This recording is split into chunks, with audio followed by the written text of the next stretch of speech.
All right, you saw the thumbnail. It says, but why are there two bonding bushings inside that disconnect?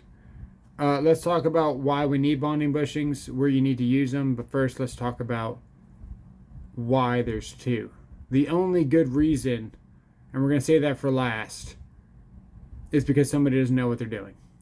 So number one is going to be that the contractor has been taught that way, and that's all they've done. That's all they know.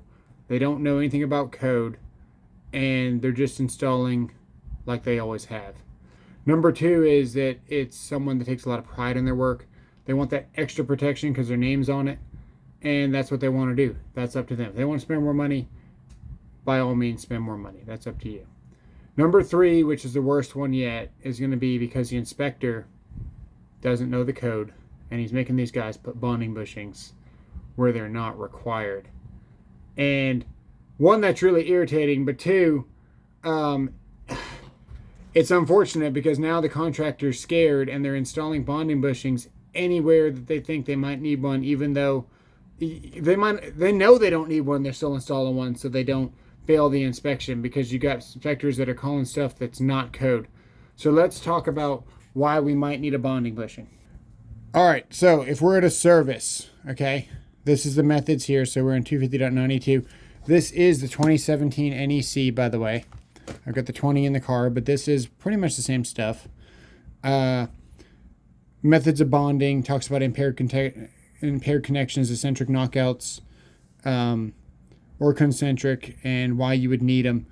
In a nutshell, the reason why you want a bonding bushing inside your disconnect, if this is our disconnect and this is our raceway here, okay, or better yet, let's say this is our meter, okay, this is our meter, this is our raceway, and this one here will be our disconnect, okay. If we're PVC, PVC is non-conductive, so obviously we wouldn't have to bond here.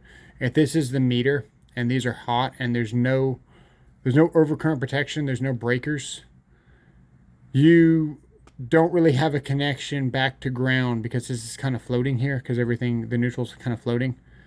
So you want to make sure that you've got a path in case this pipe gets energized by these conductors here from this meter that has no reference back to the neutral. Really, for this pipe, it could potentially be like floating like a bird on a high wire, or this could just remain energized.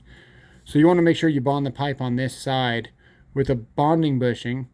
That way it ensures that this pipe has conductivity back to ground. So if these wires did energize this pipe, we could trip this breaker. We can get current back to the neutral. That's what it's all about, getting current back to the neutral. So that's how we do it.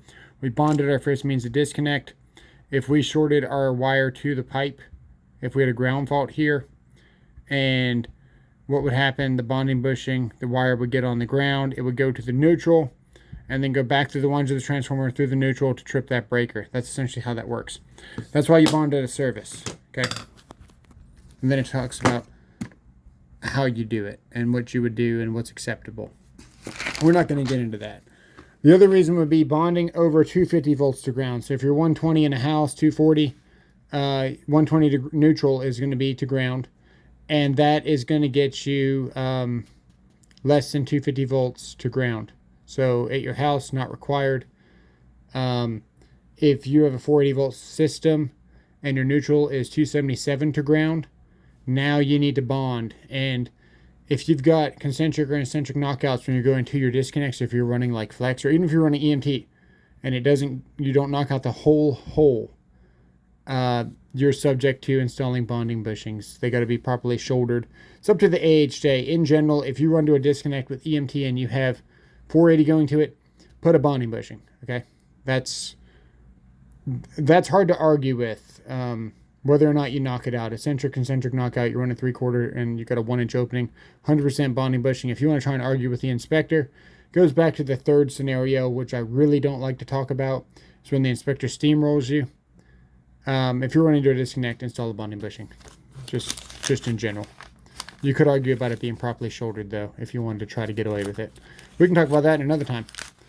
But, yeah, and then, so if you have, there's threadless connections, hubs, listed devices, bonding, lock nuts, bushings.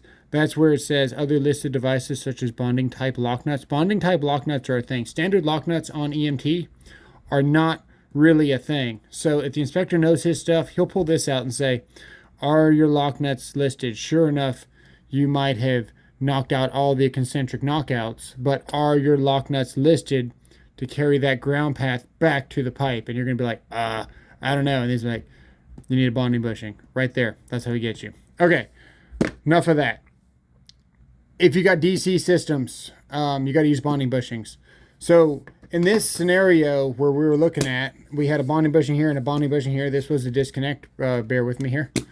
They only needed a bonding bushing on the supply side connection because there's no overcurrent protection.